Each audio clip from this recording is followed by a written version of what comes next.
দাও ইখলাস এমন মোরে ইয়া ইলাহি।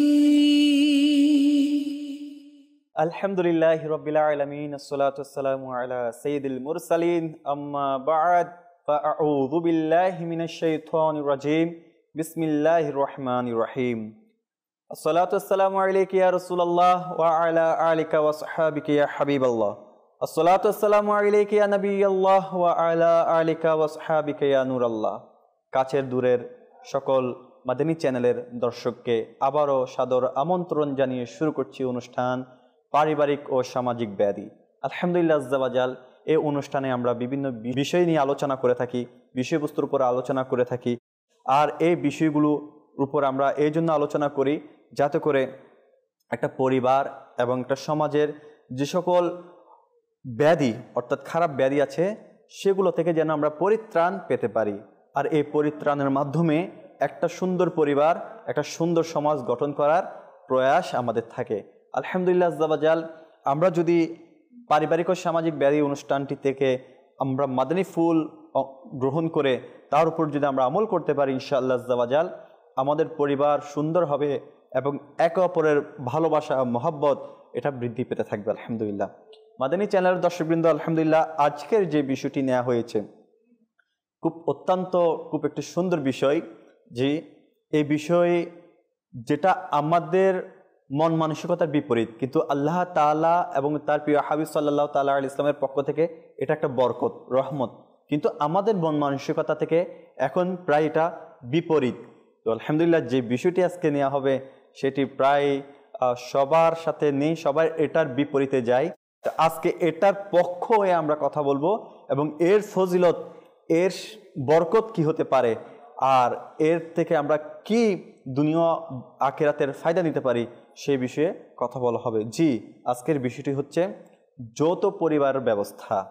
জি, যৌথ পরিবার ব্যবস্থা এটি আমাদের কেমন ফলদায়ক হতে পারে আর এর মাধ্যমে পারিবারিক ও সামাজিক ব্যাধি কিভাবে পরিত্রাণ পাওয়া যায়, ইনশাআল্লাহ এই বিষয় নিয়ে আমরা আজকে আলোচনা করব। আলোচনা করার জন্য আমাদের স্টুডিওতে আজকে উপস্থিত আছেন আলহামদুলিল্লাহ আমার ডান পাশে আমাদের কাউসার ভাই। কেমন আছেন? আলহামদুলিল্লাহ আমি ভালো আছি মাশাআল্লাহ। আমার বাম পাশে আছেন আমাদের সেলিম ভাই। কেমন আছেন? আলহামদুলিল্লাহ আলা কুল্লি হাল। আপনি কেমন আছেন? আছি আলহামদুলিল্লাহ, আল্লাহ তাআলার দয়ায় মাশাআল্লাহ। আমাদের দুজন প্রাণপ্রিয় মুবাল্লিগগণ আজকের এই বিষয় নিয়ে যে যৌথ পরিবার ব্যবস্থা আলোচনা করবে ইনশাআল্লাহ। কোথাও যাবেন না, আমাদের সাথে থাকুন, মাদানী চ্যানেল দেখুন। আজকের বিষয়বস্তু নিয়ে আপনার ইনশাআল্লাহ অন্তরে একটি সুন্দর ধারণা সৃষ্টি হবে এবং যৌথ পরিবারের বরকতের কথা যদি আপনি শুনেন ইনশাআল্লাহ আজ্জা ওয়া জাল এটি লুপে নেওয়ার জন্য আপনারও অন্তর সাড়া দিবে। আসুন মাদানী চ্যানেলের দর্শকবৃন্দ, বিষয়বস্তুর উপর আলোচনা করার পূর্বে প্রোগ্রামকে সামনের দিকে নিয়ে যাওয়ার অগ্রসর হওয়ার আগে একটি দরুদ শরীফের ফজলত শ্রবণ করি। আমার নবী রাসূল আরবি সাল্লাল্লাহু তাআলা আলাইহি ওয়াসাল্লাম ইরশাদ করেন, যে ব্যক্তি কোরআন পড়ল এবং আপন প্রতিপালকের প্রশংসা করল, অতঃপর আমার উপর দরুদে পাক পড়ল, তারপর নিজ প্রতিপালক থেকে ক্ষমা প্রার্থনা করল, তবে সে কল্যাণকে সেটার জায়গা থেকে তালাশ করে নিল। সুবহানাল্লাহ। সাল্লু আলাল হাবিব সাল্লাল্লাহু তাআলা আলা মুহাম্মদ সাল্লাল্লাহু তাআলা আলাইহি ওয়াসাল্লাম। মাদানী চ্যানেলের দর্শকবৃন্দ, কত সুন্দর দরুদ শরীফের এই ফজিলতটি যে আমাদেরকে কোরআনুল কারীম পড়ার উৎসাহ দেওয়া হচ্ছে। যে ব্যক্তি কোরআন শরীফ পড়ল, দেখুন একটা পরিবারের মধ্যে যদি কোরআন শরীফ পড়া হয় আলহামদুলিল্লাহ রহমতের ফেরেশতার আনাগোনা হয়ে যায়। যে ঘরে কোরআনুল কারীম পড়া হয় না আর কোনো বিপদ আসলো তখন যদি আমরা বলি হায় হতাশ করি যে আমাদের ঘরে কেন বিপদ আসলো, কেন এরকম হচ্ছে, পরিবারের মধ্যে অভাব কেন আসছে, অশান্তি অমিল এগুলা হঠাৎ করে কেন হচ্ছে? হঠাৎ করে হচ্ছে না, এটা হওয়ার পিছনে কারণ হচ্ছে আমাদের পরিবার থেকে আমরা অনেকেই প্রায় কোরআনুল কারীমকে পড়া আমাদের জীবন থেকে বাদ দিয়ে দিয়েছি। তো এটা আমাদের জন্য অত্যন্ত দুঃখের বিষয়। তো আসুন কোরআনুল কারীম পাঠ করা এবং আপন প্রতিপালকের প্রশংসা করা, হামদ পড়া, নাত পড়া, আল্লাহ তাআলার জিকির করা, আল্লাহ তাআলার কথায় কথায় আল্লাহ তাআলার শুকরিয়া আদায় করা, এগুলো আমাদের থেকে প্রায় বিলুপ্ত হয়ে যাচ্ছে। আসুন এটাকে আমরা পুনর্জীবিত করি ইনশাআল্লাহ। অতঃপর আমার উপর দরুদ শরীফ পাক পড়লো, আল্লাহ রাসূল বলতেছে আমার উপর দোষে পাঠ করলো, তার নিজ প্রতিপালক থেকে ক্ষমা প্রার্থনা করলো এবং সে কল্যাণকে সেটার জায়গা থেকে তালাশ করে নিল। তো কল্যাণ তো আমাদের জন্য আছে, কিন্তু আমরা সেই জায়গা থেকে তালাশ করার জন্য আমাদেরকে কি করতে হবে? কুরআনুল কারীম পাঠ করতে হবে, আল্লাহ তাআলার প্রশংসা করতে হবে, আর প্রিয় নবী রাসূলুল্লাহ সাল্লাল্লাহু তাআলা আলাইহি ওয়াসাল্লামের উপর অধিক হারে মহব্বত সহকারে দরুদ শরীফ পাঠ করতে হবে। তাহলে আমাদের ক্ষমা লাভ হবে এবং কল্যাণকে তালাশ করার ব্যবস্থাপত্র তৈরি হয়ে যাবে। আল্লাহ তাআলা আমাদেরকে এই কর্মগুলো করার উপর আমল করার তৌফিক নসিব করুক, আমিন বিজাহিন নবিল আমিন সাল্লাল্লাহু তাআলা আলাইহি ওয়াসাল্লাম। আসুন একবার মহব্বত সহকারে দরুদ শরীফ পাঠ করি। সাল্লু আলাল হাবিব সাল্লাল্লাহু তাআলা আলা মুহাম্মদ সাল্লাল্লাহু তাআলা আলাইহি ওয়াসাল্লাম। মাদানী চ্যানেলের দর্শকবৃন্দ, আজকের বিষয় যৌথ পরিবার ব্যবস্থা। এর সম্পর্কে সবারই জানা দরকার। যারা পরিবার নিয়ে থাকতে চান এক অপরকে ভালোবেসে, কিন্তু আপনার যাকে নিয়ে থাকার ইচ্ছা একসাথে, সে বুঝে না এর ফজিলত, তাকেও দেখার সুযোগ করে দেন ইনশাআল্লাহ আজ্জা ওয়া জাল। দেখবেন আজকের বিষয়বস্তুর উপর আলোচনা শুনে তারও পরিবর্তন আসবে, জেহেন পরিবর্তন হবে ইনশাআল্লাহ আজ্জা ওয়া জাল। আসুন আর কথা না বাড়িয়ে আমরা কাউসার ভাইয়ের কাছে যাই। আজকের বিষয়বস্তুর উপর আলোচনা ইনশাআল্লাহ আমরা শ্রবণ করব এবং তার উপর আমল করারও নিয়ত করে দিন ইনশাআল্লাহ। জি কাউসার ভাই। আলহামদুলিল্লাহি রাব্বিল আলামিন ওয়াসসালাতু ওয়াসসালামু আলা খাতামান নাবিয়্যিন আম্মা বা'দ ফাউযু বিল্লাহি মিনাশ শাইতানির রাজিম বিসমিল্লাহির রহমানির রহিম। আলহামদুলিল্লাহ, আল্লাহ তাআলা বড়ই দয়া। আজকে এমন একটা সাবজেক্ট, এমন একটা বিষয় যেটা আমাদের অনুষ্ঠান, পারিবারিক ও সামাজিক ব্যাধি। তো বলা যায় আমাদের সমাজের মধ্যে অনেকগুলা যে ব্যাধি রয়েছে, তার মধ্যে পারিবারিক যে ব্যাধির কথা আসতেছে, সেখানেই যদি আমরা চিন্তা করি, পরিবার শব্দটা যখনই আসে তখনই স্মরণ পড়ে সবচেয়ে পৃথিবীর মধ্যে আপন মানুষ, কাছের মানুষ বলতে পরিবারকে বোঝায়। জি। আর আজকের বিষয়টা হচ্ছে যৌথ পরিবার, যে শব্দটার সাথে যদি বলতে যাই বর্তমান জেনারেশনের অনেকেই হয়তো পরিচিতও না। জি। একটা সময় একান্নবর্তী পরিবার, যৌথ পরিবার, এই বিষয়গুলো খুবই কমন ছিল। আচ্ছা। কিন্তু এখন যারা বর্তমানে রয়েছে তাদেরকে জিজ্ঞেস করা হয় একান্নবর্তী পরিবার, অনেকে নামই শুনেনি। জি। আর যৌথ পরিবার এটা প্রায় বিলুপ্ত প্রায়। এটা আমরা যদি এখন সমাজের মধ্যে খুঁজে বের করি না, এটার পরিমাণ খুবই কমই পাওয়া যাবে। আচ্ছা। এখন সবচেয়ে বেশি আমরা একক পরিবারের দিকে ধাবিত হচ্ছি। যৌথ পরিবার বলতে আসলে আমরা মানে কি বুঝতে চাচ্ছি? সাধারণত যৌথ পরিবার বলতে মা, বাবা, ভাই, বোন, জি, পাশাপাশি বিয়ের পরেও স্ত্রী, সন্তান সবাইকে নিয়ে একসাথে থাকা, একসাথে একই পরিবারে বসবাস করাটাকে যৌথ পরিবার বলে। জি। সেটা সর্বদিক থেকে একসাথে থাকা, খাওয়া দাওয়া, আন্তরিকতা সব কিছু মিলিয়ে যৌথ পরিবার। আর একক পরিবার বলতে সন্তান যখন বড় হয়ে যায় তখন বিয়ের পরেই পৃথক হয়ে আলাদা আলাদা হয়ে যাওয়া। জি। যৌথ পরিবারের স্বাভাবিক প্রত্যেকটা মুদ্রারই এপিঠ ওপিঠ দুইটা দিকে থাকে, প্রত্যেকটা মুদ্রারই রয়েছে। তদ্রূপভাবে যৌথ পরিবারের মধ্যে যেমনই অসংখ্য সুবিধা রয়েছে তেমনই কিছু অসুবিধাও রয়েছে। জি। আর অসংখ্য সুবিধার মাঝে কিছু অসুবিধাকে বিজ্ঞতার সাথে মেনে নেওয়াটাই হচ্ছে উত্তম। আচ্ছা। দেখা যায় আসলে অনেকের অবুঝ আচরণের কারণে পরিবারগুলো বিচ্ছিন্নতা বেশি হয়। আচ্ছা। আর বিজ্ঞতার সাথে প্রত্যেকটা পরিস্থিতিকে নিয়ন্ত্রণ করার মাধ্যমে আলহামদুলিল্লাহ পরিবারের মধ্যে ঐক্যতা বজায় থাকে। আচ্ছা। আজ আমরা যদি চিন্তা করি যৌথ পরিবার, এর অনেকগুলো সুযোগ সুবিধার মধ্যে এর মধ্যে অন্যতম হচ্ছে সিকিউরিটি ব্যবস্থা। আচ্ছা। পরিবারের নিরাপত্তা ব্যবস্থা।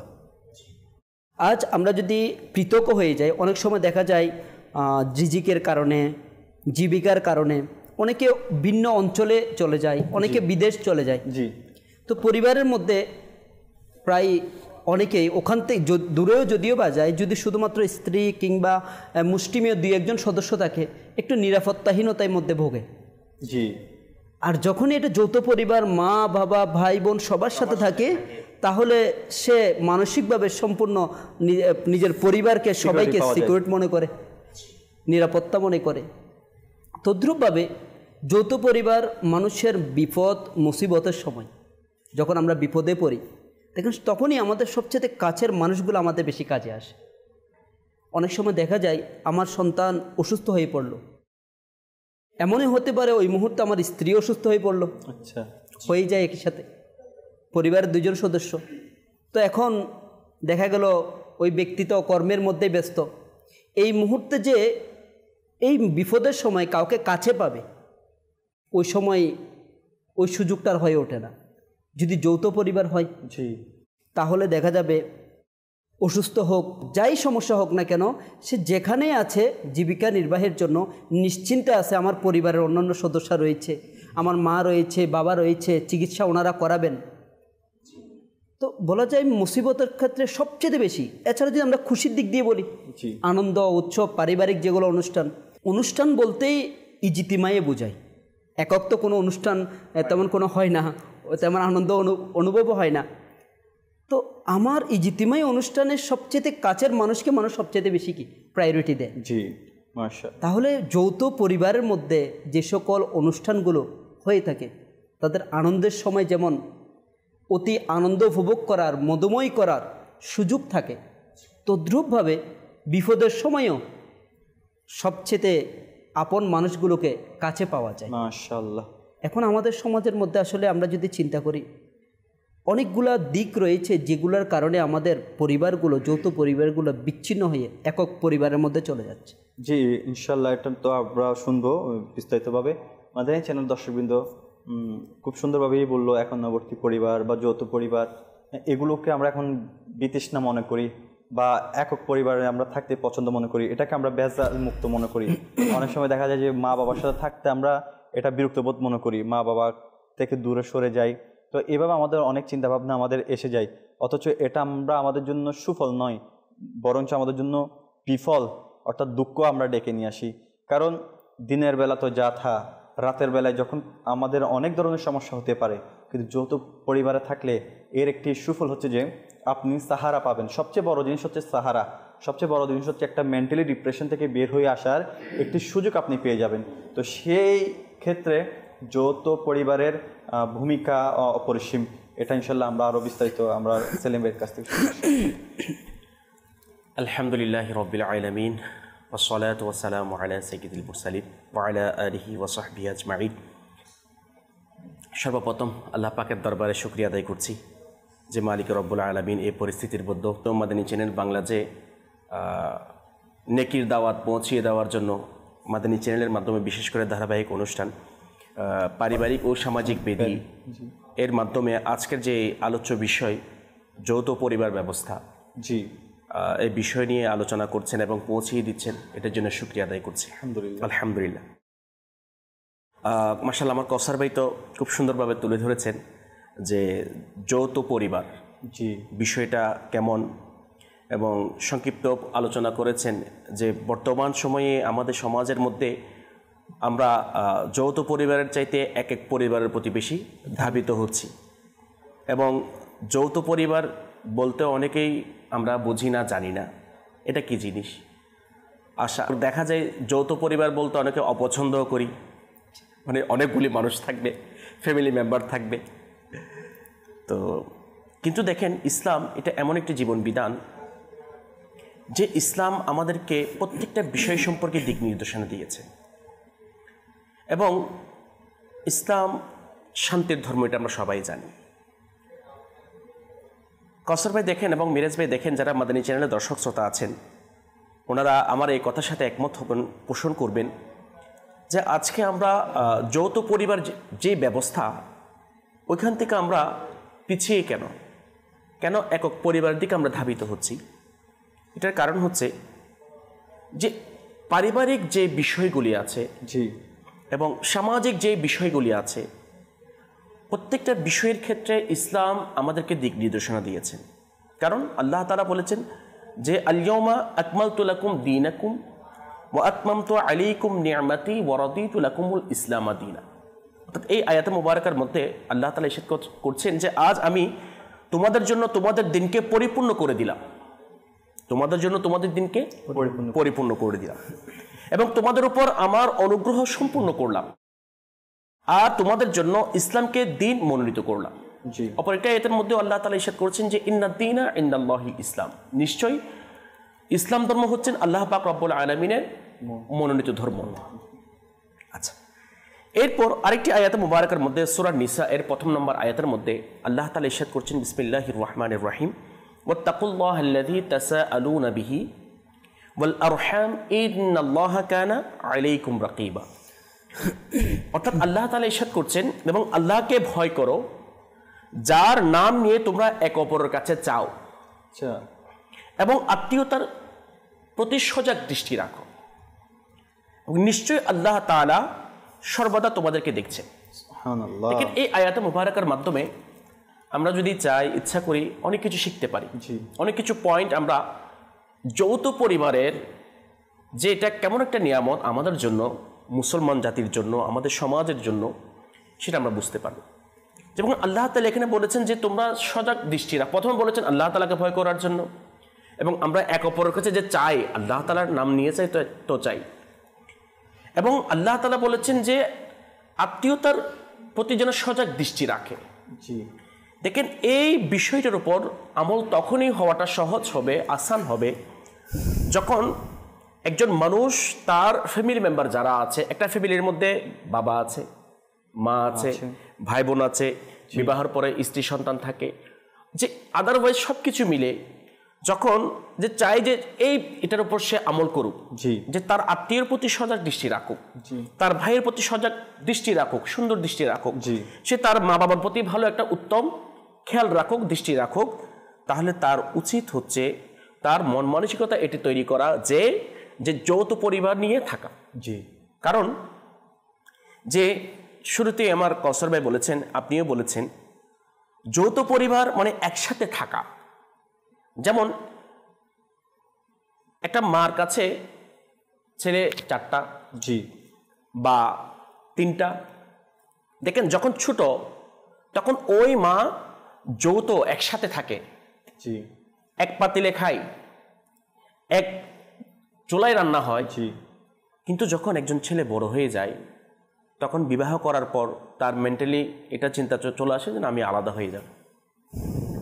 দেখেন, এটা হওয়ার কারণ হচ্ছে কারণ যে ইসলাম যৌথ একসাথে থাকার যেটা ফজিলত বর্ণনা করেছেন, আল্লাহ পাক রব্বুল আলামিন যে আত্মীয়তার সম্পর্ক বজায় রাখার জন্য যে হুকুম আমাদেরকে দান করেছেন, এবং রাসূল করিম রউফুর রহিম সাল্লাল্লাহু আলাইহি ওয়াসাল্লাম যে প্রত্যেকটা বিষয় সম্পর্কে, বাবার হক কি, মার হক কি, ভাইয়ের হক কি, স্ত্রীর হক এবং অন্যান্য আত্মীয় স্বজনের যেটা হক রয়েছে, ওই বিষয় সম্পর্কে আজকে আমরা না জানার কারণে আমাদের সমাজের মানুষ যারা আমরা আছি, বর্তমান সময়ে আমরা যৌথ ফ্যামিলি অর্থাৎ একত্রিত থাকার পরিবর্তে আমরা এককভাবে থাকাটা বেশি কি করছি, পছন্দ করছি।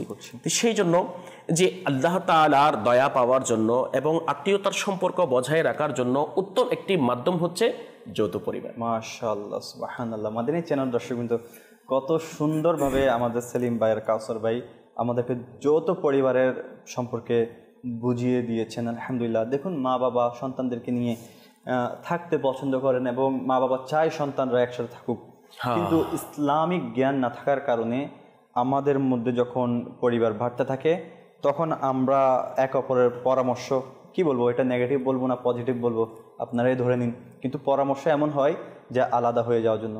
যে মা বাবা ছোট থেকে বড় করেছে, তার সন্তানরা কিভাবে চিন্তা করে মা বাবা থেকে আলাদা হয়ে যাওয়ার। অনেকে আবার এটা বলতে শুনি যে আমার সাথে আমার মা বাবা থাকে। আরে ভাই, সৌভাগ্যবান তো আপনি, মা বাবা আপনার সাথে থাকে না, আপনি মা বাবার সাথে থাকেন। বেশ, এভাবে বলা দরকার, কারণ আপনার সাথে মা বাবা থাকতেছে, এটা বলা নিজেকে ছোট করা। হ্যাঁ, এভাবে বলা হচ্ছে নিজেকে বড় করা, যে আমি মা বাবার সাথে থাকি। কারণ মা বাবার সোহবত, মা বাবার ভালোবাসা, মা বাবা এই যে সেবা যত্ন করা, এটা তো সৌভাগ্যবানদেরই। বেশ ভাই, একটি যেহেতু মা বাবার প্রসঙ্গ আসছে, যে আমরা তো বলি আমি মা বাবার খেদমত করছি, আমরা বড় আওয়াজে বড় গলায় বলি যে আমি মা বাবার জন্য এটা করি ওটা করি, অনেক কিছু করি না, এটা আমরা বলি। কিন্তু একজন সাহাবী রাসূল সাল্লাল্লাহু আলাইহি ওয়াসাল্লাম, রাসূল পাক সাল্লাল্লাহু আলাইহি ওয়াসাল্লামকে ইরশাদ করেছেন, ইয়া রাসূলুল্লাহ সাল্লাল্লাহু আলাইহি ওয়াসাল্লাম, আমি আমার মাকে নিজের কাঁধের উপর বহন করে 6 মাইল এমন একটি রাস্তা অতিক্রম করেছি যে রাস্তার উত্তপ্ত এত বেশি গরম ছিল যে ওই রাস্তার মধ্যে যদি কাঁচা মাংস যদি রাখা হতো তাহলে সেটা কাবাব হয়ে যেত। আজকের যুগে কিন্তু এই গরমের উত্তাপের অবস্থাটা বুঝবে কিন্তু জি জি। তাহলে ওই ব্যক্তি বলছেন যে 6 মাইল, 1 মাইল নয় 2 মাইল 6 মাইল আমি আমার মাকে কাঁধে বহন করে নিয়ে অতিক্রম করেছি, পৌঁছিয়ে দিয়েছি। ইয়া রাসূলুল্লাহ, আমি কি আমার মার হক আদায় করতে পেরেছি? আল্লাহু আকবার। হয়তো দর্শক শ্রোতা বলবে হ্যাঁ অবশ্যই পেরেছে। যে গরমটা কেমন ছিল, যে ওখানে যদি কাঁচা মাংস যদি রাখা হয়, গোশত যদি রাখা হয়, তাহলে সেটা কাবাব মানে সিদ্ধ হয়ে যাওয়া, খাবার উপযুক্ত হয়ে যাওয়া। তখন আল্লাহ রাসূল সাল্লাল্লাহু আলাইহি ওয়াসাল্লাম ওই সাহাবী রাসূল সাল্লাল্লাহু আলাইহি ওয়াসাল্লাম ইরশাদ করছেন, হয়তো তোমার মা জন্ম দেওয়ার সময় যে কষ্ট পেয়েছেন তার থেকে হয়তো কিছু আংশিক, আল্লাহ, তাও কিছু হয়তো আংশিক হয়েছে কিনা সেটা নিশ্চিত করে বলা নেই, হয়তো কিছু আংশিক। তাহলে জন্ম দেওয়ার সময় যেই কষ্ট মা পেয়েছে, যে এটা তো আছেই, তার 10 মাস 10 দিন আমাকে পেটে ধরেছে, কেমন কষ্ট ছিল। আচ্ছা, হওয়ার পর যে লালন পালন করা থেকে শুরু করে দুধ পান করানো থেকে শুরু করে যা যা আছে, এগুলোর হক আমরা কিভাবে আদায় করবো? তাহলে আমরা কোন মুখে বলি যে যে আমি আমার মা বাবার খেদমত করছি? আসলে আমি আমার মা বাবার খেদমত করছি না, বরঞ্চ আমার মা আমার উপর এহসান করেছেন, আমার উপর দয়া করেছেন যে আমাকে ওনার খেদমত করার সুযোগ দিয়েছেন। এটা আমাদের বলা উচিত এটা, যে আমি আমার মা আমার সাথে থাকছে না, বরঞ্চ আমাকে আল্লাহ তাআলার দয়ায় আমার মা আমার উপর এহসান করেছেন যে ওনার কদম মুবারক আমাকে রেখেছেন। সুবহানাল্লাহ। মাদানী চ্যানেল দর্শকবৃন্দ, এটাই যে মা বাবার সাথে থাকা, এটা অনেক বড় সৌভাগ্যের বিষয়। আর মা বাবাকে রাজার মতো, রানীর মতো রাখা, এটা তো সন্তানের জন্য আরো বড় একটা দয়ার বিষয়। হ্যাঁ, তো অনেক সময় বাবা বেকার হয়ে যাওয়ার পর বা বাবা রিটায়ার্ড হয়ে যাওয়ার পরে সন্তানরা বাবাকে অবহেলা করে, তো এভাবে করা কিন্তু আপনি জাহান্নামকে সামনের দিকে নিয়ে আসার মতো। তা আল্লাহ তাআলা আমাদেরকে বুঝার তৌফিক নসিব। এই যে যৌথ পরিবারের মধ্যে হ্যাঁ তো থাকার ফজিলত তো শুনছি, তো আরো ফজিলত অনেক আছে ইনশাআল্লাহ আজ্জা ওয়া জাল্লা। আমাদের কাউসার হুজুরের মুখ থেকে আমরা শুনবো। জি কাউসার ভাই। দেখুন হুজুর, মিরাজ ভাই, যৌথ পরিবার বিচ্ছিন্ন হওয়ার পিছনে অনেকগুলো কারণের মধ্যে একটা অন্যতম কারণ, যেটা বেশিরভাগই হয়ে থাকে, সেটা হয়ে দেখা যায় যে একটা পরিবারের মধ্যে 2 জন সন্তান 3 জন সন্তান আছে, তো একজন সন্তান অধিক ইনকাম করে, অন্যরা ইনকাম তেমন করে না কিংবা করেই না করে। আচ্ছা, তো বিবাহের পর যে কোনো কুমন্ত্রণার কারণে বা নফসের হোক, যে কোনো কুমন্ত্রণার কারণে তখন মাথায় আসে যে আমার তো একটা ভবিষ্যৎ আছে, আমার একটা ভবিষ্যৎ আছে, আমি যদি আমি আমার পরিবারের এত বড় একটা সংসারের পুরো দায়িত্ব আমি নিয়ে বসে থাকি, তো পুরো খরচ যা ইনকাম করতেছি ওখানে তো খরচ হয়ে যাচ্ছে, তো আমার ভবিষ্যতের কী হবে? তো দেখেন, একজন জেলে তার পরিবার, মা বাবা সবাইকে নিয়ে, স্ত্রী সন্তান একসাথে নিয়ে থাকতো। সে প্রতিদিন মাছ ধরতে যেত নদীতে এবং প্রচুর পরিমাণে মাছ পেত। তো এক সময় সে মোটামুটি একটু সম্পদশালী হয়ে ওঠে।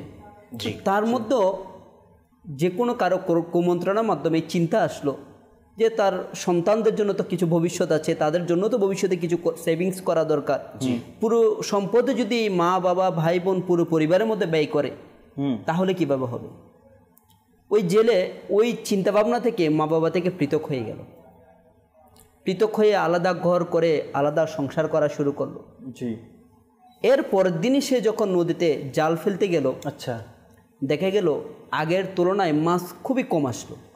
চিন্তা করলো হয়তো বা হয়ে গেছে। লাগাতার দেখা যাচ্ছে প্রতিদিন মাছের পরিমাণ ধীরে ধীরে কমতে লাগলো। এখন ওই জেলে পাশের ইমাম সাহেবের কাছে গিয়ে পরামর্শ করলো, কিন্তু কী সমস্যা, হঠাৎ করে আমার দৈনিক প্রচুর মাছ পেতাম, সামর্থ্যশালী একজন ব্যক্তি ছিলাম, এখন এই ঘটনার পর থেকে আমার মাছের পরিমাণ, রিজিকের পরিমাণ ধীরে ধীরে কমে যাচ্ছে। তখন ইমাম সাহেব বলল, আপনার রিজিকের পরিমাণ কমেনি, আপনার রিজিকের পরিমাণ বরাবরই রয়েছে। আচ্ছা, আপনি আগে যেটা বেশি পেয়েছেন সেটা আপনার ছিল না। আপনার পরিবারের রিজিকও আপনার মাধ্যমে আল্লাহ তাআলা দান করেছে। সুবহানাল্লাহ। যখন আমরা অনেকে অধিক চিন্তা করে থাকি যে এরকম যদি আমরা আশেপাশে দেখতে পাই না, আমাদের সমাজের আশেপাশে দেখতে পাই, যে সকল ব্যক্তিরা এই চিন্তাধারা থেকে পরিবার থেকে পৃথক হয়েছে যে আমি আমার ফিউচারের জন্য এক্সট্রা কিছু করতে পারবো, দেখা যাচ্ছে একসময় সে এতটাই নিম্নস্তরে নেমে যায় যেটা সে কখনো কল্পনাও করতে পারেনি। আসলে অনেক সময় দেখেন আমাদের একক পরিবারে যারা বিশেষ করে জেনারেল শিক্ষা যারা গ্রহণ করে থাকে, দ্বীনি ইলম থেকে যারা পরিপূর্ণ দূরে আছে, আমরা যদি একটু রিসার্চ করি বেশিরভাগ ওই শ্রেণীর ব্যক্তিরাই এর মধ্যে অন্তর্ভুক্ত, যাদের মধ্যে দ্বীনি কোনো তালিম শিক্ষা তাদের মধ্যে না থাকার কারণেই এই চিন্তাভাবনাগুলো বেশি কাজ করে থাকে। দেখেন ওই পরিবারের লোকেরাই বাহিরের লোককে খাওয়ানোর ক্ষেত্রে খুব স্বাচ্ছন্দ্য বোধ করে, আনন্দ বোধ করে বাহিরের মেহমানকে বা কাউকে সৎকা করার ক্ষেত্রে। কিন্তু দেখেন আল্লাহু আকবার, পরিবারের লোককে খাওয়ানো, পরিবারের জন্য খরচ করা, এটাও সৎকা। এছাড়াও রিজিকের মধ্যে এমন বরকত রয়েছে, আল্লাহ তাআলা পেয়ারা হাবিব সাল্লাল্লাহু তাআলা ইসলামের হাদিসে মোবারকার সারমর্ম এরূপ যে 2জন ব্যক্তির খাবার 3 জনের জন্য যথেষ্ট। সুবহানাল্লাহ। 3 জন ব্যক্তির খাবার 6 জনের জন্য যথেষ্ট। 4 জনের খাবার 8 জনের জন্য যথেষ্ট। কাউসার ভাই, আপনার কথা দিয়ে আমি বলছি, আমরা যদি এই সুন্নতের ব্যবস্থা করতে পারতাম ঘরের মধ্যে, যেমন আমরা পরিবার একসাথে খেতে বসেছি, সাধারণত যত ফ্যামিলি একসাথে খেতে বসে, তো আমরা এখানে কিন্তু আলাদা আলাদা প্লেট নিয়ে বসি। আমাদের মধ্যে যদি এই প্রথা চালু হয়ে যেত সুন্নত মোতাবেক একসাথে নিয়ে বসার প্রথা, তাহলে খাবার নষ্ট হওয়াতে বেশি বেঁচে যেত। এই ধরনের হাদিস শরীফ যে প্রসঙ্গটা আপনি তুলেছেন, মানে একসাথে খাওয়া, তো একসাথে খাওয়াটা সেটা কিন্তু যৌথ ফ্যামিলিতে হয়ে থাকে। যখন আলাদা আলাদা হয় তখন সেই সুযোগটা কিন্তু হয় না।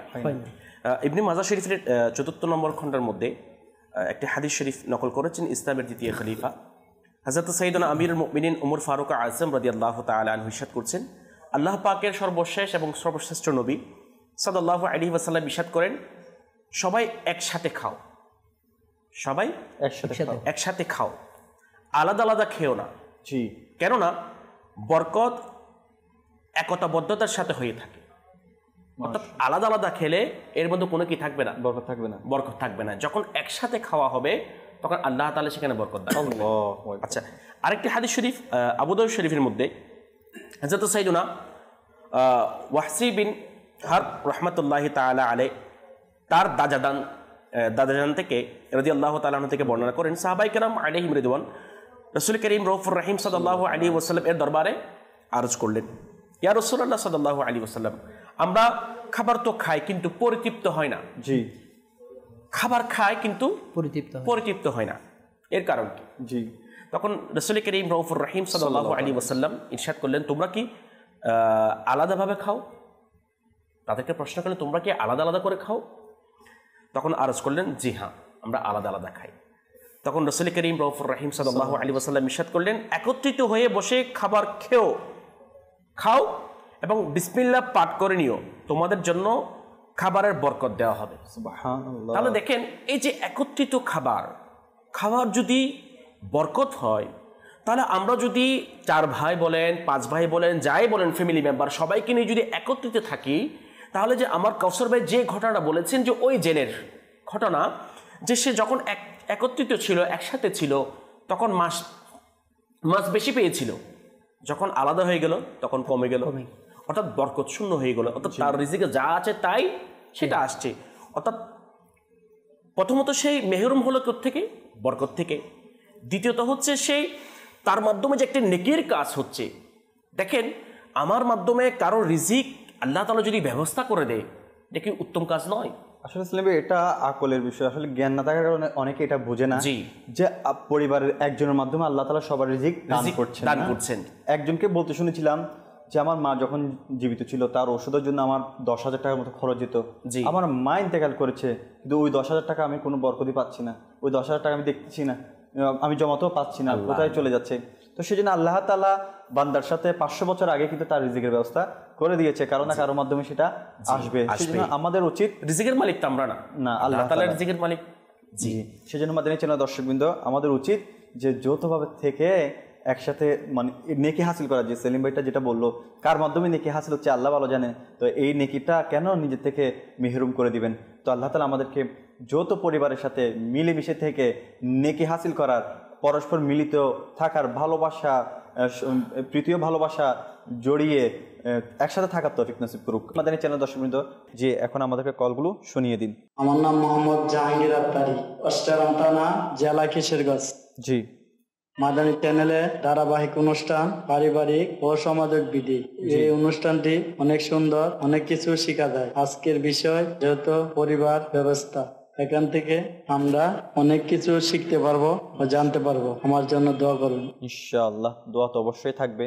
আর সাথে সাথে যৌথ পরিবারের সাথে থাকার, মিলেমিশে থাকারও মন মানসিকতা তৈরি করে নিন। সবাইকে যারা দেখছেন আমাদেরকে সবাইকে বলবো, আসুন যৌথভাবে থাকার মন মানসিকতা তৈরি করি ইনশাআল্লাহ। এর তো ফজিলত অনেক শুনেছি, আরও শুনবো ইনশাআল্লাহ আজ্জা ওয়া জাল। জি, পরবর্তী কল। আমার নাম মোহাম্মদ রাসেল, আমার বাড়ি কুমিল্লা। মাদানী চ্যানেলে ধারাবাহিক অনুষ্ঠান পারিবারিক ও সামাজিক বেদি, এই অনুষ্ঠানটি অনেক সুন্দর। আজকের বিষয় যৌথ পরিবার ব্যবস্থা, এখান থেকে আমরা অনেক কিছু শিখতে পারবো। ধন্যবাদ সবাইকে এই ধরনের বিষয়ভিত্তিক অনুষ্ঠান উপহার দেওয়ার জন্য। আমার জন্য দোয়া করবে।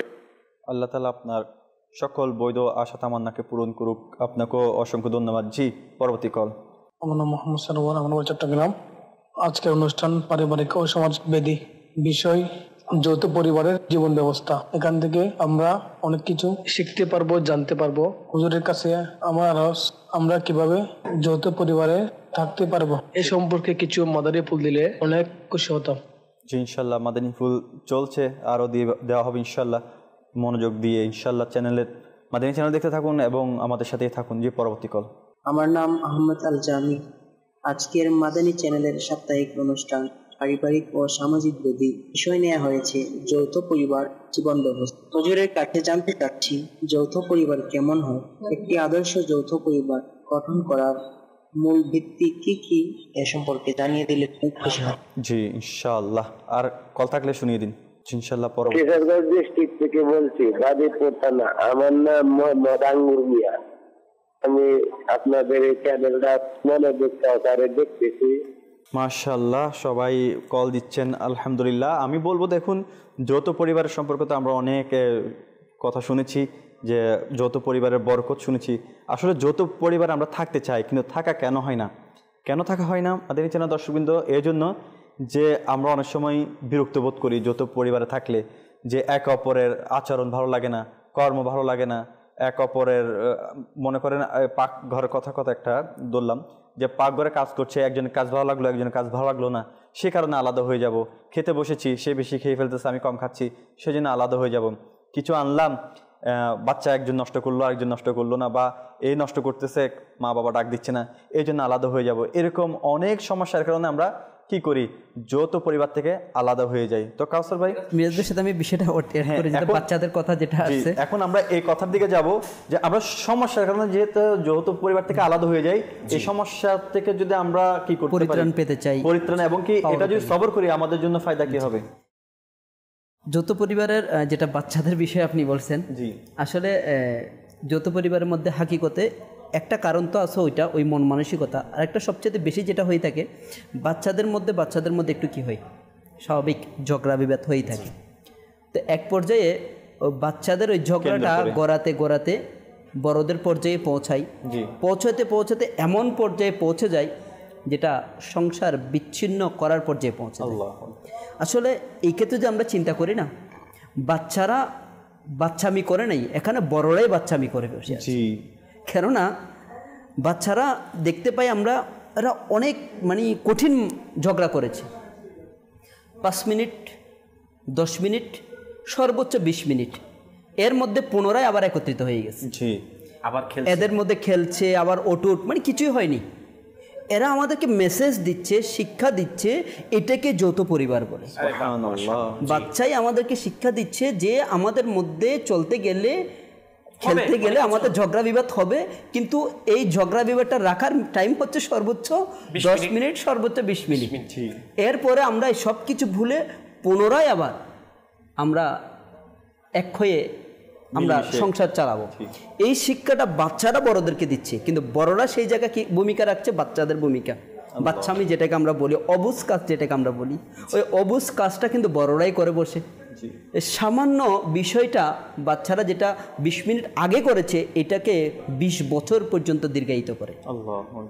দেখুন, অথচ কোনো শরীয়তসম্মত কারণ ছাড়া হাদিস শরীফের মধ্যে আসছে আত্মীয়তার সম্পর্ক ছিন্ন করে এটা জায়েজ নেই। এবং যারা শরীয়তসম্মত কারণ ছাড়া আত্মীয়তার সম্পর্ক ছিন্ন করবে তারা জান্নাতের মধ্যে প্রবেশ করবে না। তো একটা সামথিং একটা বিষয়, এটা এখন ঝগড়া করছে, কিছুক্ষণ পরে আবার ভালো হয়ে গেল।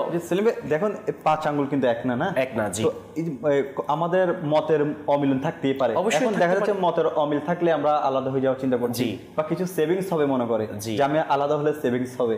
এটা আপনি কিভাবে নিচ্ছেন? এটা আমি বলবো যে আসলে একজন ভাই প্রশ্ন করেছেন কিভাবে কি করলে যে আমাদের যৌথভাবে থাকা যায়, এটার ভিত্তিটা কি হতে পারে। দেখেন, যদি আমরা প্রথম আমাকে এটার উত্তর দিন যে কথার মধ্যে অমিল থাকতেই পারে, আপনার কথার সাথে আমার মিল না থাকতে পারে, সেজন্য কি আমরা আলাদা হয়ে যাব না, নাকি এটাকে স্যাক্রিফাইস করা দরকার? দেখেন, আল্লাহ তাআলা সৃষ্টিগতভাবে এটা এমন একটা বিষয়, কখন আমরা যারা এখানে 3 জন আছি, আপনি মিরাজ ভাই আছেন, আমার কাউসার ভাই আছেন, দেখেন প্রত্যেকটা বিষয়ের ক্ষেত্রে আপনার আমার কিন্তু মিল নেই 100%। এটা আল্লাহ তাআলা সৃষ্টিগতভাবে, এটা কখনোই হবে না। মাদানী চ্যানেলে যারা দর্শক শুনছেন আজকে এই কথাটা, যে কাউসার ভাই এবং আমার মধ্যে 100%, মিরাজ ভাই আমার মধ্যে 100% মিল থাকুক, এটা যদি আমরা চাই তাহলে এটা বোকামি ছাড়া, পাগলামি ছাড়া কিছুই না। আচ্ছা, এটা কখনোই হবে না। এটা ওটা সৃষ্টিগতভাবে, এটা ফিতরতগতভাবে সচরাচর এটা এমন একটা বিষয় যে একজনের সাথে কখনো অন্যজনের মিল থাকবে না মন মানসিকতার ক্ষেত্রে, চলাফেরার ক্ষেত্রে, কথাবার্তাকে, প্রত্যেকটা বিষয়ের ক্ষেত্রে। তো সেই জন্য আমাদের এটা মাইন্ড সেট আপ করে নেওয়া উচিত কিছু না কিছুতে মিল আছে। জি, দেখেন আমি এখানে বোঝার জন্য বলছি, দেখেন আলহামদুলিল্লাহ আমাদের 3 জনের মধ্যে একটা জিনিস মিল আছে, ইমাম শরীফ, মাশাআল্লাহ, এক মসজিদ দারি শরীফ, আলহামদুলিল্লাহ। আমরা চেষ্টা করি বাস নেকির কাজ করার জন্য। থাকার পিছনে একটা কাজ আছে, কারণ আছে, আমরা ওইটা পরিবারে অ্যাপ্লাই করতে পারি। জি, আমরা একজনকে আমির হিসেবে নির্বাচন করেছি, পরিবারের একজনকে আমির হিসেবে নির্বাচন করে তার কথা মতো চলাটাই মনে হয় পরিবারের জন্য অনেক ফলদায়ক। জি, আচ্ছা, এটা মিল আছে। জি, দেখেন আমরা কিন্তু 3 জনের কথা বলছি, দেখেন আমার কথা বলার ধরন কিন্তু এক ধরনের, আপনার কথা বলার ধরন কিন্তু এক ধরনের, আপনার কথা বলার ধরন কিন্তু এক ধরনের। এখন আমি যদি বলি, বা কাউসার ভাই যদি বলে, বা আপনি যদি বলেন, আর আমি যেভাবে কথা বলছি মিরাজ ভাই কেন বলছে না, কাউসার ভাই কেন বলছে না, সেম কথা যদি কাউসার ভাই বলেন, আপনি বলেন, কখনো কি সম্ভব? অবশ্যই এটা তো ইম্পসিবল, এটা পসিবল কখনোই না। তাহলে শুধু ওই যেটা সম্ভব না, যেটা কখনোই হবে না, ওটাকে করার জন্য হওয়া দরকার করতে করতে যেটা আমাদের আনন্দ, যেটা আমাদের খুশি, যেটা আমাদের একটা সুন্দর মুহূর্তকে, ওটাকে কেন আমরা নষ্ট করছি? তো সেই জন্য আজকে বর্তমান সময়ে আমাদের সমাজের মধ্যে যৌথ একসাথে না থাকার অন্যতম একটি কারণ, সেটা হচ্ছে যে কাউসার ভাইয়ের সাথে আমার সাথে মিল হচ্ছে না, আলাদা হয়ে যায়। জি, মিরাজ ভাইয়ের সাথে আমার মিল হচ্ছে না, আলাদা হয়ে যায়। কিন্তু অথচ দেখেন 100% কখনো মিল হবে না। জি, হ্যাঁ 50% মিল আছে, ওদিকে দেখি, ওইটা নিয়ে আমরা খুশি থাকি, মিলেমিশে থাকি, বাকিগুলি স্যাক্রিফাইস করার জন্য চেষ্টা করি। আচ্ছা দেখেন, যৌথ একসাথে থাকার যেটা মূল ভিত্তি আমাদের হওয়া দরকার, যেহেতু আমরা মুসলমান, আল্লাহ তাআলাকে ভয় করি, আলহামদুলিল্লাহ ঈমান এনেছি, রাসূল পাক সাল্লাল্লাহু আলাইহি ওয়াসাল্লামকে আমরা মহব্বত করি, ঈমান এনেছি। তো যেই ফ্যামিলি মেম্বারদের মধ্যে আল্লাহ তাআলার প্রকৃত ভয় থাকবে, জি, সেই ফ্যামিলি মেম্বার কখনো আলাদা হওয়ার জন্য চিন্তা ভাবনা করবে না। যে ফ্যামিলি মেম্বারদের মধ্যে রাসূল পাক সাল্লাল্লাহু আলাইহি ওয়াসাল্লামের সচ্চা মহব্বত এবং আদর্শ থাকবে, ওই ফ্যামিলি মেম্বার কখনো আলাদা হওয়ার চিন্তা ভাবনা করবে না। কারণ যে আলাদা হলে, একাকিত্ব হলে যে এটা কেমন একটা প্রবলেম, সেই বুঝে যার মধ্যে ইসলামিক জ্ঞান আছে, যার অন্তরের মধ্যে আল্লাহ তাআলার ভয় আছে, যার অন্তরের মধ্যে রাসূল পাক সাল্লাল্লাহু আলাইহি ওয়াসাল্লামের সচ্চা মহব্বত এবং ওই আদর্শের প্রতি মহব্বত, ভালোবাসা আছে। তো সেই জন্য আমরা যদি আমাদের ফ্যামিলি মেম্বার যারা আছে তাদেরকে যদি ইসলামিক শিক্ষায় শিক্ষিত করি এবং আল্লাহ তাআলার যেটা ভয় ওটা যদি তাদেরকে শিক্ষা দিতে পারি, এবং রাসূল পাক সাল্লাল্লাহু আলাইহি ওয়াসাল্লামের যেটা মহব্বত, ভালোবাসা, যে আদর্শ শরীয়ত আমাদেরকে দিয়ে গেছেন সাহাবায়ে কেরাম আলাইহিম রিদওয়ানদের মাধ্যমে, ওটা যদি শিক্ষা দিতে পারি, এবং আমাদের ফ্যামিলি মেম্বার যারা ছোট ছোট বাচ্চা, ইয়ং জেনারেশন এখন থেকে উঠছে, তাদেরকে যদি আমরা এখন থেকে যদি আমরা প্র্যাকটিক্যাল শিখাই না, আমরা সবাই একসাথে থাকবো এবং স্যাক্রিফাইস করব। আর সে আমাকে বকা দিয়েছে আর কি, হয়তো সে আমার সাথে একটু কটু কথা বলেছে আর কি, আমি ধৈর্য ধারণ করি, আমি তার সাথে সুন্দর আচরণ করি। একটা শুআবুল ঈমানের মধ্যে একটি হাদিস শরীফ মিরাজ ভাই কাউসার ভাই রাসূল পাক সাল্লাল্লাহু আলাইহি ওয়াসাল্লাম ইরশাদ করছেন যে মানুষের মধ্যে উত্তমকে। আজকে আমরা যৌথ ফ্যামিলি যে আলাদা আলাদা যেটা প্রবলেম, যে কারণে আমরা একসাথে থাকতে পারি না, রাসূল পাক সাল্লাল্লাহু আলাইহি ওয়াসাল্লাম মানুষের মধ্যে উত্তমকে তখন ইরশাদ করলেন যে ব্যক্তি আপন রব্বে করিমকে অধিক হারে ভয় করে সে হচ্ছে উত্তম। এরপর বলছেন আত্মীয়দের সাথে অধিক হারে সদাচরণকারী সে হচ্ছে উত্তম। এরপর বলছে অধিক হারে নেকির দাওয়াত দানকারী প্রদানকারী। এরপর বলছেন মন্দ কাজ থেকে বারণকারী। তাহলে এই 4টা গুণ যে ব্যক্তির কাছে থাকবে আমার রাসূল পাক সাল্লাল্লাহু আলাইহি ওয়াসাল্লাম তাকে উত্তম বলেছেন।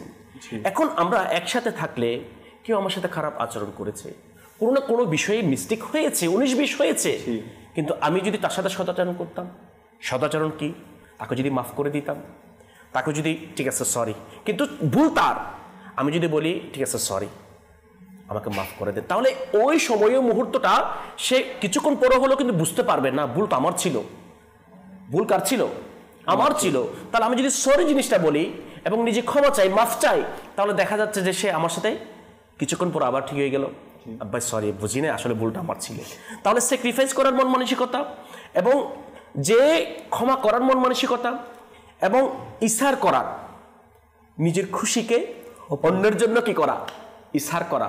আমার চাচা আমি এটা করি, কিন্তু আমার চিন্তা করা দরকার, দেখা দরকার যে আমার ফ্যামিলি মেম্বারদের কোন জিনিসটা পছন্দ, তার পছন্দকে আমি প্রাধান্য দিই। হুজুরের সাথে একটা জিনিস অ্যাড করি। জি জি, মানে আসলে আমাদের বর্তমানে না, যেটা আমার মিরাজ ভাই শুরুতেই একটা জিনিস ভূমিকার মধ্যে স্টার্টিংয়ে বলেছে, বিষয়টা আমাদের দৃষ্টিভঙ্গি। জি, দৃষ্টিভঙ্গি, আমাদের দৃষ্টিভঙ্গি পরিবর্তন। কিছুদিন আগে একজন ব্যক্তি কল দিচ্ছে যে আমার একটা বোনের জন্য একটা পরিবার দেখেন, ভালো পরিবার, জি, বিয়ে দেওয়ার জন্য।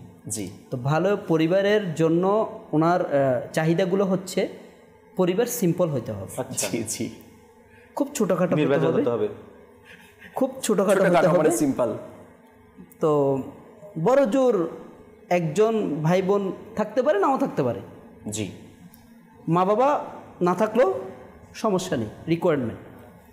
তো দেখেন আমাদের দৃষ্টিভঙ্গিটা। আবার যখন আমি আগে যেটা ছিল নিজের পরিবারের জন্য, যখন নিজের সন্তানের জন্য যখন আমি একজন বউ বা যেটাই বলি স্ত্রী, ইসলামী বোন নির্বাচন করতে যাই, তখন চিন্তা করি ঘরোয়া প্রয়োজন, মানে সংসারকে চালাতে পারবে, সাংসারিক হইতে হবে, এবং সেটার জন্য যৌথ পরিবার থেকে যারা পরিবারের মধ্যে 5-10 জনের সাথে মিশে আসছে, সবার সাথে যৌথ পরিবারের মধ্যে একটা সবচেয়ে বড় বিষয় যেটা অভিজ্ঞতাটা হয়, সেটা হচ্ছে যে এই যে আপনি যেটা বলেছিলেন, স্যাক্রিফাইস করা, ক্ষমা করা, মেনে নেওয়া, ছোটখাটো বিষয়গুলোকে মেনে নেওয়া, এগুলোর মাধ্যমে নেকি হাসিল করা, এটা সবচেয়ে বড় অভিজ্ঞতা তৈরি হয় ওখান থেকে।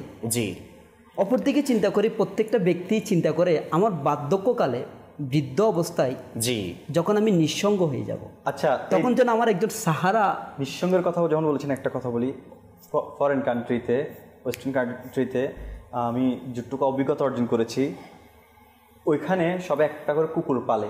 কুকুর পালার কারণ হচ্ছে আসলে এটা কুকুরের প্রতি ওরা একটা ভালোবাসা এসে গেছে। কারণ কেন, সে যখন বৃদ্ধ হয়ে যায় সন্তানরা তাকে ছেড়ে চলে যায়। আল্লাহ আল্লাহ। এখন সে বাসায় একলা থাকার পরে সে যদি রাতে মারাও যায়, কেউ জানতে পারবে না যে এখানে কেউ মারা গিয়েছে।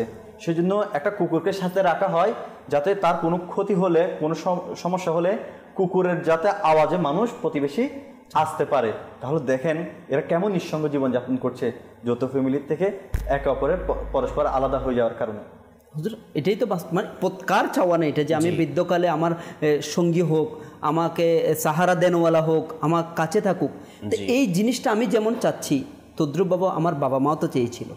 জি, না, আমি যখন চাইবো, আমি যে শিক্ষাটা এখানে পেয়েছি, আমার সন্তান তো ওইটাই লালন করছে। জি, সে নোটিস করছে কোন পর্যায়ে পৃথক হতে হবে।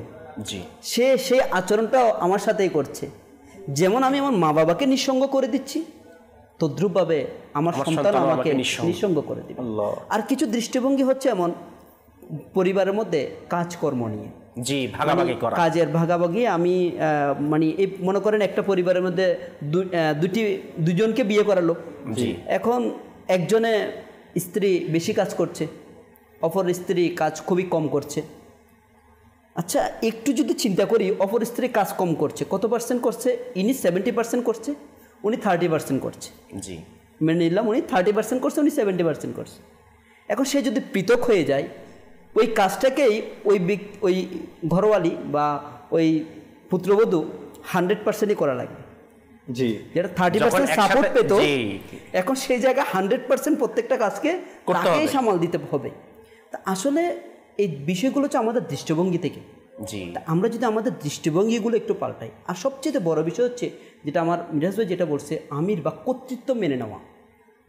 আমরা বর্তমানে না কর্তৃত্ব মানতে রাজি না, যেটা 91 কিছুদিন আগে একটা প্রতিবেদন বের হয়েছিল, এখনো পর্যন্ত হয়তো বিগত বছরখানিক আগে যেটা দেখেছিলাম যে চতুর্থ প্রজন্ম পর্যন্ত, জি জি, চতুর্থ প্রায় ওনাদের পরিবারের মধ্যে 80 কি 82 জন সদস্য এখনো পর্যন্ত একসাথে আছে। সুবহানাল্লাহ।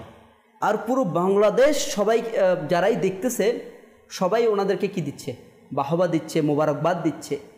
তার এতেই বোঝা যাচ্ছে একসাথে থাকার মধ্যে আখিরাতের ফায়দা তো আছে, দুনিয়াবেও মানুষের মধ্যে একটা সন্তুষ্টির অবস্থা জায়গা দখল করে। মাশাআল্লাহ। আমরা পরিবারের কর্তৃত্ব, তখন আমি একটু বড় হয়ে যাই, তখন চিন্তা করি যে না, আমার বাবার কর্তৃত্ব আমি আর মানব না, এখন আমার কর্তৃত্ব প্রয়োজন।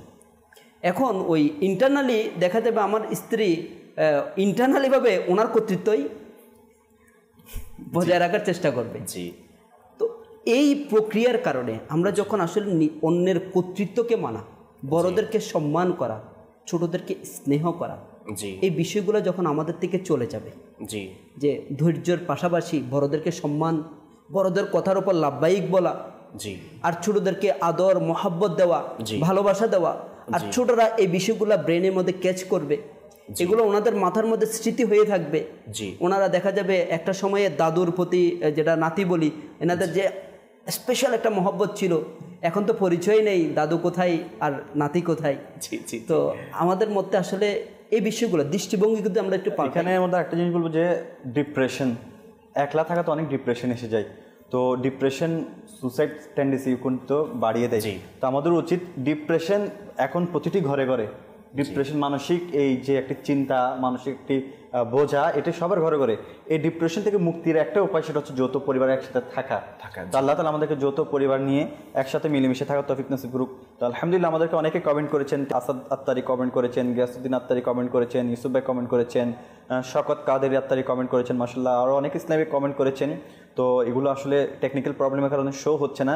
তো আচ্ছা, শেষের দিকে আমি সেলিম ভাইয়ের কাছে করবো, আমাদের একটি মেজর সমস্যা যেটা আমরা দেখছি, বা যে পরিবার আলাদা হওয়ার ব্যাপারে সবচেয়ে বড় ভূমিকা স্ত্রী রাখেন, এভাবে ধরা হয়, বা যে স্ত্রী চায় যে এক আলাদা হয়ে যাবে, বা স্ত্রীর কারণে আলাদা হয়ে যেতে হয়, সে তার স্বামীকে একটা প্রবঞ্চনা দিয়ে থাকে যে এখন আমাদের আলাদা হতে হবে, সন্তানের জন্য কিছু সেভিং করে রাখতে হবে, আলাদা হওয়া প্রয়োজন। এটি স্ত্রীদের প্রতি বেশি দোষারোপটা আনা হয়, এটা নিয়ে আপনি একটু যদি আমাদেরকে খুলে বলতেন।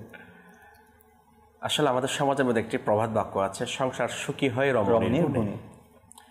তা আমি সেটা তার কিছু অ্যাড করতে চাই। জি, সংসার সুখী হয় শুধু রমণীর গুণে নয়, সংসার সুখী হয় যদি ওই সংসার যদি শরীয়ত সম্মত এবং সুন্নত মোতাবেক হয়, তাহলে ওই সংসারটা অবশ্যই সুখীময় এবং শান্তিময় হয়। জি, এবং দেখেন আপনি একাকিত্ব সংসার বলেন বা যৌথ সংসার বলেন, একসাথে যতক্ষণ পর্যন্ত এটা রাসূল পাক সাল্লাল্লাহু আলাইহি ওয়াসাল্লামের সুন্নত মোতাবেক, শরীয়ত মোতাবেক হবে না, ওইখানে কখনো প্রশান্তি আসবে না।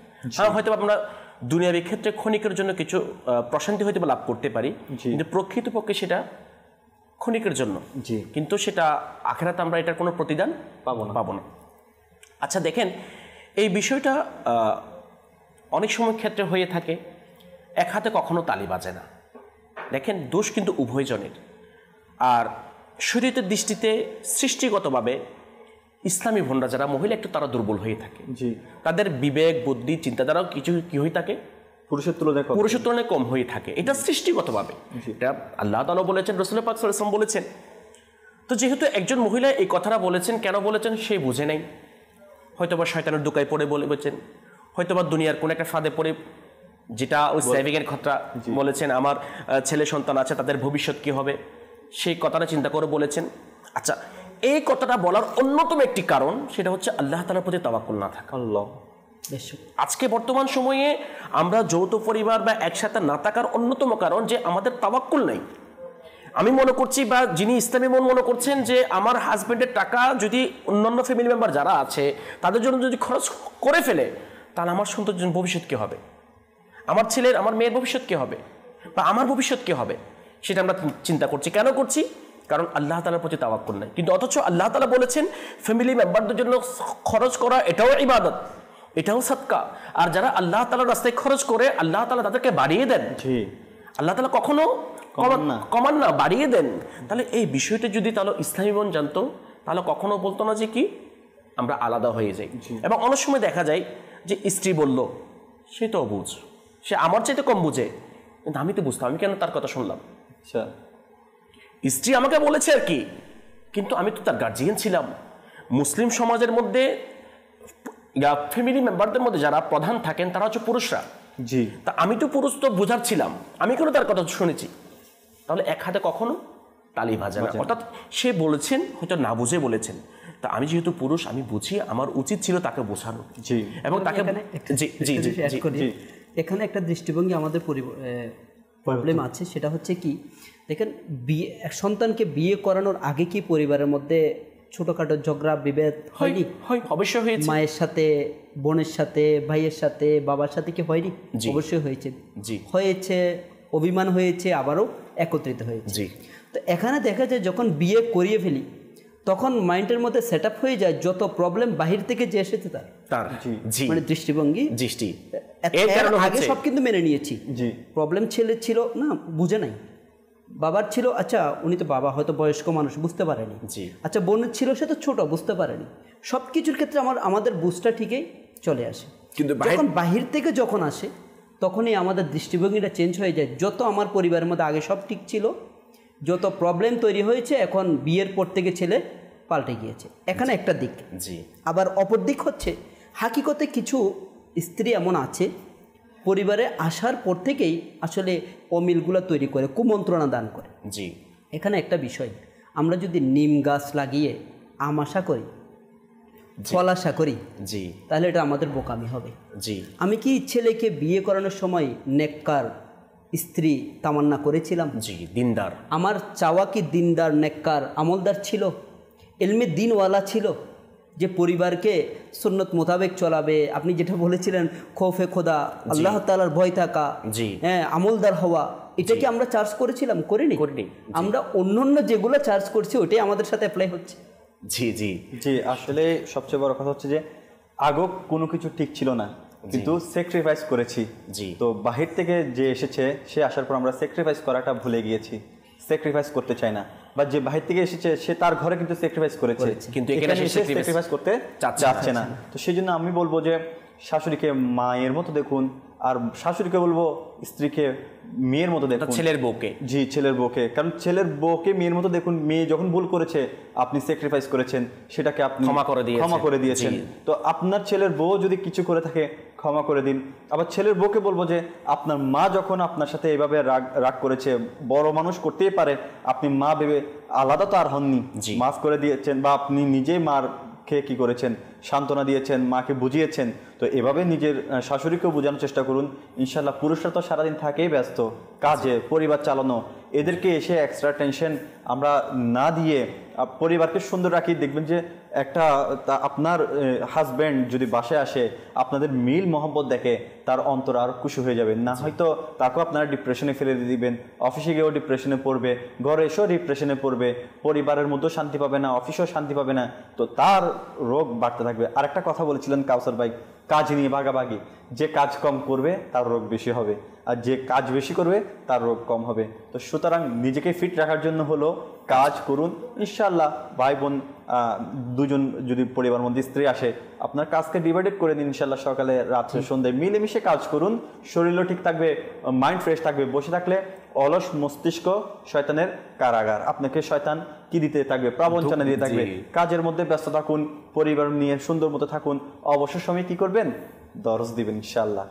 ফয়জানুস সুন্নাত থেকে, দাওয়াত ইসলামের ফয়জানুস সুন্নাত থেকে দরজ দেন, ভালো ভালো কিতাবের দরজ দিতে থাকুন ইনশাআল্লাহ।